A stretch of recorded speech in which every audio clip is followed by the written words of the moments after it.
Ils savent que le combat que nous menons, que les foules que nous levons, nous le menons pour la souveraineté africaine. Nous le menons contre le colonialisme. Nous le menons contre la prédation de notre peuple. Que la paix, si possible, soit sur vous. En direct de Cotonou, Bénin, terre de Béanzin, terre de Bioguera, terre des Agoché, terre du Fa, terre héritière du Phara. Je vous adresse les antiques paroles de paix. C'est avec un honneur, un bonheur et une détermination illimitée et une fierté des plus décuplées que je vous salue aujourd'hui. Comme prévu, parce que l'homme fait ses plans, mais Dieu fait les siens. Parce que le corrompu fait ses plans, mais ceux qui sont protégés par les ancêtres font les leurs. Et ceux qui sont protégés par Dieu font les leurs. Je vous adresse mes paroles aujourd'hui, en cette journée de dimanche. Comme vous l'avez tous entendu, et d'abord je pense qu'il est très important de vous dire que nous vous aimons, que nous vous remercions.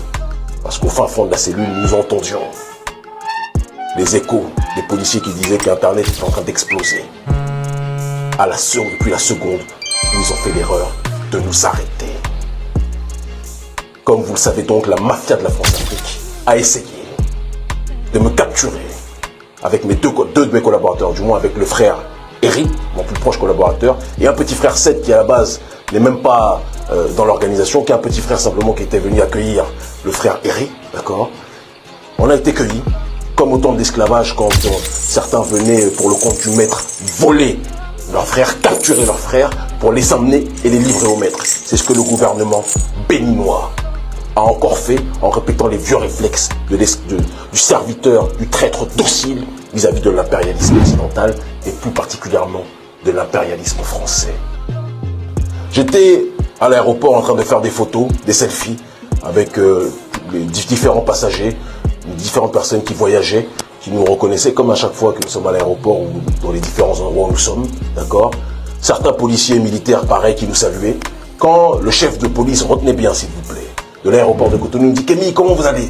Est-ce que je peux vous parler 5 minutes? Il y a un truc que je voulais vous dire. » Je me dis, c'est classique, c'est comme ça que ça se passe tout le temps. Les gens nous saluent, certains veulent vous parler en aparté. Je suis poli, j'aime notre peuple, donc quand on me sollicite, j'y vais. Toujours en gardant dans le coin de ma tête que faut faire attention, que les gens qui essayent de faire les fous avec nous se rappellent que nous ne sommes pas n'importe qui. Je le suis dans son bureau, je vois les minutes qui passent, je dis j'ai mon collaborateur qui arrive, je dois aller le chercher. Frère, s'il y a quelque chose d'urgent, dites-le moi, sinon je repasserai demain, il n'y a pas de souci. Il dit non, il n'y a pas de problème. Je te parle dans pas longtemps, je suis au téléphone. Au bout de 10-15 minutes, son visage change. Elle me dit donnez-moi vos téléphones s'il vous plaît. Je dis pardon? Je suis en garde à vue. Je suis en garde à vue. Suis-je en garde à vue? Si je suis en garde à vue, dites-le moi. Si je ne suis pas en garde à vue, précisez-le aussi. J'ai dit ces choses-là de la manière la plus claire possible. Il a dit, je n'ai pas à vous répondre si vous êtes en garde à vue ou pas. J'ai simplement stipulé, et ça a été la réalité qu'il est important, à mon sens, de préciser, d'accord, qu'à la seconde où vous m'arrêtez, j'ai le droit à mon avocat. Et à la seconde où vous m'arrêtez, vous allez accélérer votre agenda. Parce qu'il y a des gens à qui vous vous attaquez, que vous pouvez persécuter en silence. Et il y en a d'autres, à la seconde où vous allez les attaquer, vous allez signer l'accélération de votre déclin. Nous ne sommes pas les camarades de quelqu'un. Et c'est important qu'on l'utilise. Il m'emmène par la suite, la police, des gens de sorte de GIGN, cagoulés, armés, avec fusil, d'accord, et qui disent accompagnez-nous. Et le chef de police, donc de Cotonou, qui m'amène et qui me fait rencontrer, donc il y a Yaya Soumaïla, si je ne m'abuse, et quelqu'un qui s'est comporté, c'est important que je le dise, comme un voyou, Brice Alowano, qui a tenté de menacer clairement ma personne, en disant que les panafricains étaient des ennemis. Écoutez bien, c'est très important que vous vous rappeliez de cette réalité. En disant que les panafricains étaient des ennemis du gouvernement béninois. En disant que les panafricains étaient des ennemis, d'accord, des intérêts béninois. Parce que pour eux, quand on prône la souveraineté, on est des ennemis de ceux qui veulent vendre nos pays au gouvernement français. C'est comme ça qu'il faut traduire ces réalités. D'accord? Et donc, je dis que je ne répondrai à aucune question en l'absence de mes 3 avocats. Je ne répondrai à aucune question tant qu'on bafouera mes droits. L'entrevue s'est passée durant 3 heures environ. Et ils disaient tous, vous allez finir en garde à vue, vous allez finir incarcérés. C'est ce qu'ils nous disaient tous. Et bim badaboum, parce que Dieu est puissant. Au bout d'un moment, un coup de fil, j'entends celui qui mène l'interrogatoire recevoir un coup de fil de son supérieur qui lui dit « Lâchez-le, lâchez-les ». Et vous savez pourquoi? L'un des policiers me l'a dit après. Ils ont peur que si on garde, cela fasse exploser le Bénin et fasse exploser l'Afrique francophone. Parce qu'ils savent que le combat que nous menons, que les foules que nous levons, nous le menons pour la souveraineté africaine. Nous le menons contre le colonialisme. Nous le menons contre la prédation de notre peuple. Nous le menons contre l'oppression de notre peuple. Nous le menons contre le pillage de notre peuple. Nous le menons contre l'appauvrissement de notre peuple. Nous le menons pour la justice sociale. Nous le menons contre l'oligarchie occidentale et contre toute forme de colonialisme, quel qu'il soit. Et donc lorsqu'ils ont compris cela, ils ont compris que s'ils nous gardaient en prison, cela allait être un mauvais signal pour leur régime qui est déjà diabolisé, qui est déjà conspué, qui est déjà voué aux gémonies, qui est déjà vomi en Afrique francophone. Tout le monde sait aujourd'hui que le gouvernement Talon est un gouvernement qui se soumet au gouvernement français. Tout le monde sait que le gouvernement Talon accueille l'armée française. Tout le monde sait que le gouvernement Talon veut attaquer, agresser le pays frère du Niger. Et tout le monde sait qu'une grande partie de la population s'oppose à cette dérive du président Talon et que nous sommes parmi les seules voix qui osons lui dire ouvertement que nous n'avons pas peur avec lui. Apparemment, ça serait une initiative du ministre de l'Intérieur combinée avec le ministre de la Justice pour essayer de le coffrer sur demande ou exigence des autorités françaises. Le président Patrice Talon aurait entendu, aurait appris, même si dans un pays comme celui-ci, qu'on ne me fasse pas croire qu'il n'était pas au courant, j'ai du mal à croire cela, mais anyway, pourquoi pas. Le président Talon aurait donc reçu l'information directement que je suis arrêté, aurait reçu beaucoup de coups de fil de personnes qui lui ont dit « Garder Kémy Séba en prison, c'est une très mauvaise idée. » D'accord? Je l'ai dit et je le répète, avec tout le respect que j'ai pour Joël Aïvo. D'accord? Et toute la considération en humanité, je ne suis pas d'accord avec sa ligne politique, mais que j'ai pour ma sœur, Rekia Madougou. Je ne suis pas d'accord avec sa ligne par rapport à différentes choses au Togo, etc. Qu'on soit clair. Mais ces gens-là n'ont pas à croupir en prison. Je leur ai dit, le jour où vous me faites ce que vous faites aux personnes que vous avez l'habitude de persécuter dans le silence au Bénin, c'est là où la révolution panafricaniste en Afrique francophone, non violente, parce que nous sommes des citoyens respectueux, la révolution en Afrique francophone va commencer à un degré que vous n'êtes pas prêts à encaisser. On ne s'amuse pas avec tout le monde. Et j'ai dit à Brice Alowanou, qui s'est comporté comme un sbire du colonialisme, qui s'est comporté comme un voyou avec moi en essayant de me menacer, qu'on ne menace pas tout le monde. Et j'ai dit, dites à vos autorités qu'on ne menace pas tout le monde. Je ne suis le chien de personne. Je suis le petit-fils, je suis un héritier de mes aïeux. Je suis un héritier du Dahomey. Je suis un héritier du combat de notre peuple pour le panafricanisme. Et notre génération va remettre les pendules à l'heure. Je m'adresse maintenant au gouvernement béninois, d'accord, et à ceux qui le dirigent, en l'occurrence le gouvernement français. Le combat est terminé pour vous, mais le combat ne fait que commencer pour nous. Vous allez perdre cette bataille. Notre génération, vous n'allez plus l'impressionner. Notre génération, vous ne pouvez plus la corrompre comme vous l'avez fait avec... Vous pouvez le faire avec une minorité, hein. Les clébés, comme on dit, qui sont payés par le gouvernement Talon, ça on le sait. Vous pouvez le faire avec une minorité, mais la majorité est contre vous. Faites l'erreur de nous faire du mal. Faites l'erreur de nous incarcérer. Faites l'erreur de nous menacer encore comme vous l'avez fait. Faites cette erreur. Et nous allons voir comment les choses vont se dérouler par la suite. Je ne suis le fils que de mes parents. Et je suis l'héritier de nos aïeux. Nous nous battons pour nos ancêtres, dont vous bafouez la dignité, dont vous bafouez l'honneur, dont vous bafouez le respect.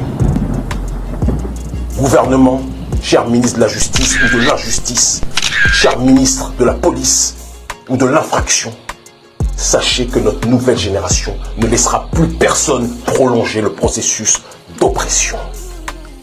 Nous sommes incassables. Et je le dis au président Talon, je le dis à Alassane Dramane Ouattara, je le dis à leur patron que le président Emmanuel Macron. Nous n'avons peur d'aucun d'entre vous. Nous respectons ceux qui se respectent, mais nous combattrons toujours ceux qui vendent notre peuple à l'oligarchie occidentale ou à quiconque que ce soit. Nous combattrons toujours ceux qui violent la souveraineté africaine. Nous combattrons toujours ceux qui violent l'intégrité africaine. Nous voulons la souveraineté. Nous voulons l'autodétermination. Nous voulons l'indépendance. Soit vous êtes avec nous, ou vous êtes contre nous. J'ai appris des motifs bidons pour lesquels nous sommes condamnés, nous sommes poursuivis. Appel à l'insurrection parce que je dis que nous voulons la justice pour notre peuple. Parce que je dis que je veux et que nous voulons l'autodétermination pour notre peuple. Parce que je dis que nous voulons la souveraineté africaine. Parce que je dis que nous ne voulons pas la guerre au Niger. Parce que je dis que nous voulons la fin de la France-Afrique. On nous dit appel à l'insurrection. Ah bon? Pourtant j'ai toujours dit que j'étais non-violent. Mais j'ai dit que la non-violence doit rimer aussi avec l'intelligence. Si vous nous manquez de respect, si vous manquez de respect au peuple, ne pensez pas que le peuple béninois et le peuple africain va être éternellement un peuple de moutons qui va finir brûlé, cuit et mangé comme à la Tabaski. Le tabassage est terminé. La répression est terminée. Quand j'ai vu comment les policiers se sont comportés comme des voyous avec nous, ces policiers, pas tous, il y a beaucoup de policiers au Bénin qui nous aiment. Et je leur adresse la paix. Tous ceux qui prennent des photos avec nous dans les rues, tous ceux qui nous saluent, je leur adresse la paix. Mais je dis aux Brice Alowanou et autres qui ont essayé, je dis bien essayé de nous menacer, l'histoire va retenir vos noms. L'histoire va retenir vos noms. Et nous verrons quelle sera la fin du parcours de chacun. Vous n'allez pas continuer à mépriser le peuple comme vous le faites. J'ai compris pourquoi vous terrorisez le peuple béninois. Le peuple béninois n'a pas toujours la possibilité d'avoir la portée de ma voix. N'a pas toujours la possibilité d'avoir des gens qui sont connus par des millions de gens. Et donc vous les asphyxiez en silence. Vous les terrorisez en silence. Mais je suis venu dire à tous mes frères et sœurs du Bénin de ne plus avoir peur. Je suis venu dire à tous mes frères et sœurs du Bénin qu'un nouveau type de Béninois voit le jour. Qu'un nouveau type d'Africain voit le jour. Qu'un nouveau type de panafricanisme voit le jour. Nous allons résister sur le continent. Nous résistons au quotidien et personne ne nous fera taire. Vous voulez me mettre en prison, j'ai été mis en prison 4 fois, je suis ressorti plus fort. Vous avez menacé de mort ma personne durant des centaines et des centaines de fois, je suis toujours ressorti plus fort. Vous avez essayé de me livrer à vos maîtres du gouvernement français, ça n'a jamais marché, je suis un os qu'on ne peut pas ronger. Celui qui veut ronger l'os Kémy Séba se casse les dents. Nous sommes, je le dis et je le répète, une nouvelle génération. Donc nous sommes poursuivis, et je termine par là, soi-disant pour incitation à l'insurrection, au mouvement insurrectionnel, mort de rire. Et nous sommes poursuivis, soi-disant pour blanchiment de capitaux, mort de rire. Venant d'un régime dont le dirigeant a fait fortune dans des conditions d'une opacité qui dépasse l'entendement, d'accord? Et dont certains parlent allègrement de blanchiment d'argent, je suis quand même un minimum outré de savoir que ce sont ces pseudo-accusations qui nous sont lancées, simplement parce que nous nous battons et parce que nos dirigeants, au lieu de nous soutenir dans ce combat pour la souveraineté, préfèrent prendre l'argent du Béninois, d'accord, et vendre leur peuple à l'étranger. Et donc ils s'étonnent que parce que nos parents ne nous aident pas, quand je dis nos parents, je parle de nos dirigeants africains, ne nous aident pas à protéger la souveraineté, que nous soyons obligés de chercher des partenariats géopolitiques comme l'a fait Mandela, d'accord, avec l'Union soviétique, comme l'a fait Mandela avec Kadhafi, comme l'a fait Mandela avec les Cubains, comme l'a fait Mandela avec tous ceux qui se battaient pour la souveraineté. Nous faisons au XXIe siècle la même chose. Nous nous battons pour la souveraineté et nous cherchons des partenariats là où nous avons la possibilité de les trouver. En rappelant à chacun d'entre eux, comme on l'a fait au Parlement russe, qu'à la seconde où ces dirigeants vont saillir, de la même façon que nous sommes en train de chasser le colonialisme français, de la même façon nous allons chasser les Russies se comportent aussi d'une manière néocoloniale. Nous sommes très clairs sur l'opposition. D'accord? Donc je dis au néocolonialisme, vous nous menacez, nous vous menaçons. Vous essayez de nous persécuter, faites attention. Nous sommes une nouvelle génération. Nous n'appelons pas à la violence, nous appelons à l'intelligence. Et je le dis à Patrice Talon, je suis ton premier adversaire au Bénin. Retenez cette phrase, les médias. Je suis ton premier adversaire au Bénin. Tu peux exiler certains, tu peux pousser certains à comment dirais-je, à fuir. Je te dis les yeux dans les yeux. Il y a un nouveau Béninois ici.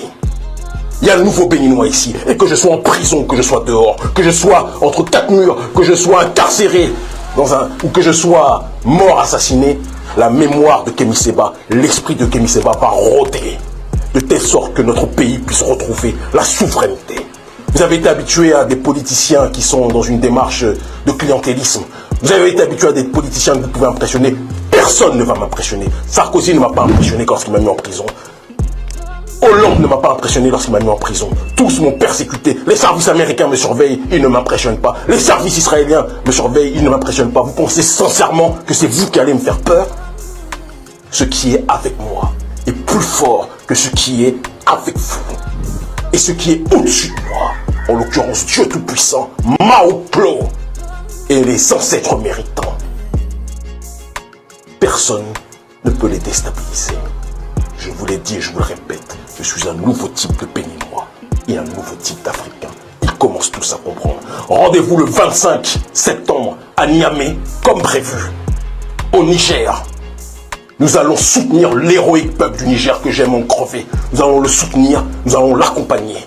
Nous allons avancer à ses côtés et nous allons dire au colonialisme français, dehors la valise ou le cercueil. Ils commencent tous à comprendre.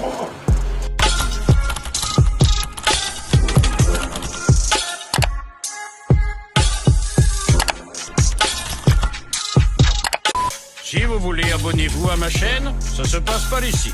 Et si vous voulez voir, moi faire intervenir directement très bon technicien chez vous pour faire lui-même abonnement pour vous. Très bon SAV.